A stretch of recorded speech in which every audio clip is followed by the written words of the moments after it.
It's good to know you're all well. Puts me at ease.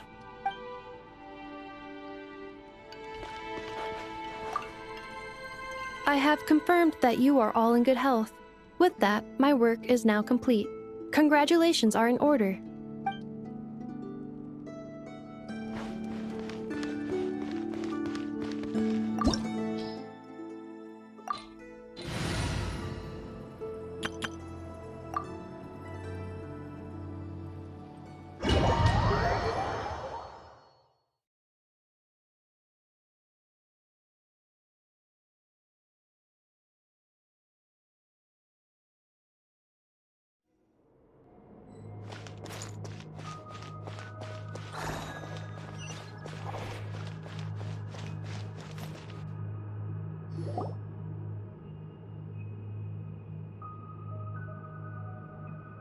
Are these people... Judging by their clothes, they appear to be phantom Hyperboreans from the distant past. That could mean they have some clues about the moon goddess's name, right?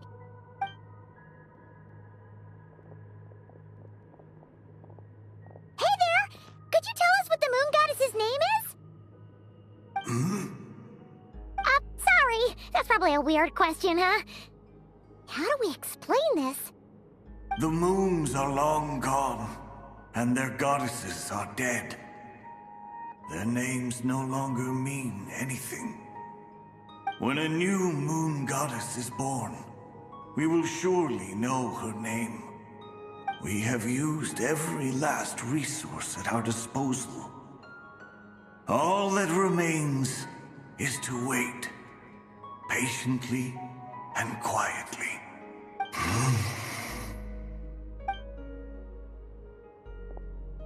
Were the people of the past all this devout? It looks like this phantom doesn't intend to converse with us any further. Surely the new moon goddess he speaks of must be Columbina. Alas, Kuthar's birth came long after the age in which he lived. But, maybe if we find a phantom from a more recent age, they might know Columbina's real name. True. Keep an eye out.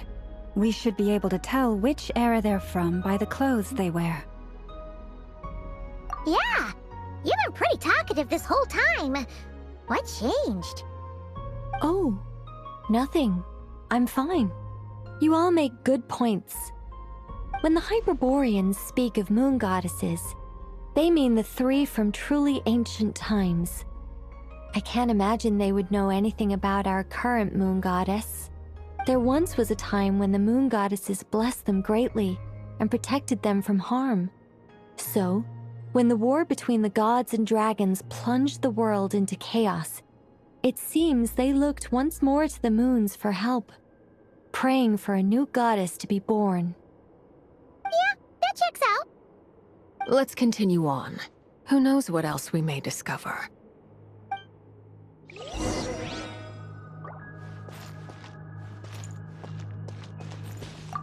The moons have left for now, but they would not abandon us forever. When the moons rise again, we shall receive their protection once more. Even in the darkest hour, there is always a way out.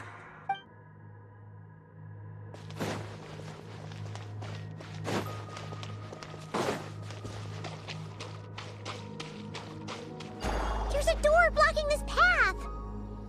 Not a problem. Try this. Whoa! How did that door suddenly collapse? This device was maintaining the door's integrity.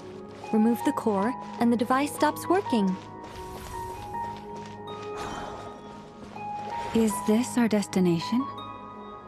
Impressive. More precisely, this is a device that will help us reach our destination. Let's go. We still have a long distance to cover.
Let's try that device again.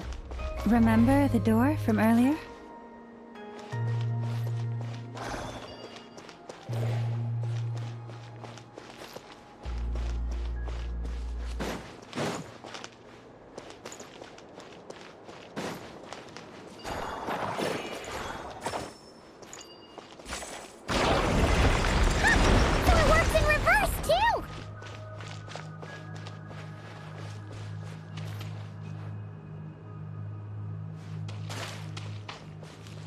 The humans we see are all phantoms, but the monsters are real. What a fascinating place. There'll be plenty of time to admire it later. Going in! Let's light it up! Bring it! Light it up! Rev the engines!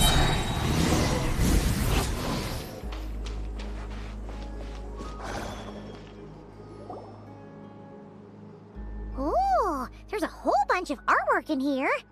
Seems pretty old. Nicole, this is probably your area of expertise. What do all these paintings mean? Let me see. To understand these murals requires some knowledge of the history surrounding the War of Funerary Flame. I shared a little of this with Lauma before. Yes, I think I follow. The dispute between the Moon Sisters, the transformation by Nibelung. Oh no, it's no trouble. I'd be delighted to share the tale again. Alright then. Tevat's 3 moons and their goddesses were brought into being by the will of Nibelung, the then ruler of Tevat. But when the heavenly principles came, they changed the world completely, down to its very foundations. The moon goddesses were nowhere near strong enough to challenge this entity, but the heavenly principles did not view them as heretical entities that had to be removed. Essentially, the 3 moons existed to keep this planet alive and operational, which did not directly conflict with the heavenly principles' aims. Nevertheless, the inherent precariousness of this arrangement would soon be revealed. Nibelung returned, yes. He did, and thus began the War of Funerary Flame, a battle for dominance between Nibelung and the heavenly principles. Discord would soon emerge between the 3 moon sisters. One would voice the opinion that they should follow Nibelung, for it was he who first hung the moons in the sky. Another would argue that taking sides in the conflict would only bring the world closer to ruin. There was no telling where it would lead, especially since their creator had returned, bearing the perilous power of the abyss. Nibelung would eventually discover their disloyalty. He had all 3 imprisoned before transforming the moons into weapons with which to fight against the heavenly principles. What? Weapons? Yes. The very moons that had once defended the planet became instruments of death and destruction, striking terror into the hearts of all living things. And although the heavenly principles and the 3 moon sisters had once been at peace, it now seemed that the moons posed an unacceptable threat to Tevat. It is possible that the heavenly principles did not know of the goddess's imprisonment. If so, the weaponization of the moons would surely have been viewed as an intentional breach of the peace agreement. Regardless of who knew what, when, the heavenly principles shattered 2 moons and flung the other beyond the skies. Whether the goddesses managed to escape Nibelung's captivity after his fall, nobody knows. But this much is certain. From that day on, the moons no longer belonged to Tevat. The rejection slowly drained their power until eventually they passed away. So that's the full story. You say the moons ceased belonging to Tevat from then on. Why then would Columbina be born here? That is perhaps due to the lingering connection between the Frost Moon, which was not shattered, and this world. You could see it as the 3 sisters' dying wish, They never desired war. All they ever wished for was to protect this land. I see. If the final fate of the three goddesses is as you say, then Columbina faces the same grave danger. Our investigation has yet to bear fruit. We must hurry. Yeah, you're right. Let's keep going.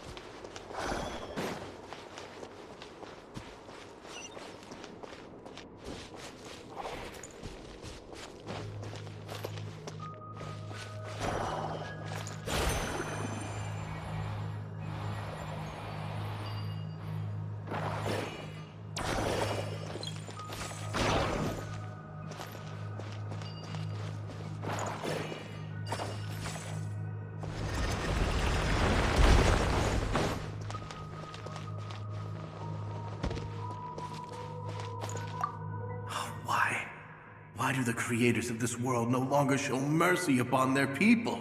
Remember his words. We must change our fate with our own hands. Should we trust him to keep his promise? We have to. There's nothing else we can do. Wait, that's odd. Who is he? Is something wrong? No, not really. It's just that over 30 possibilities emerged in my head, so I can't be sure who he is. It's been too long. My memory isn't as sharp as it once was. Okay. 30. Wow. Impressive.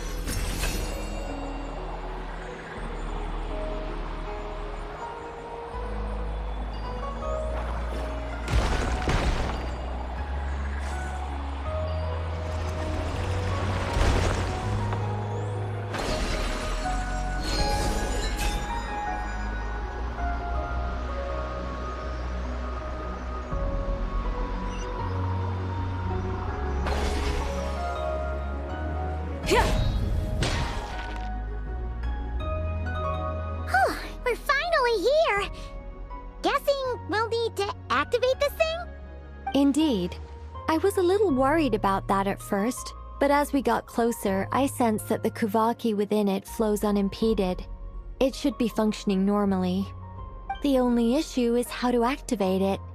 It's looking a little worse for wear. What about the cores from some of the other devices we've seen?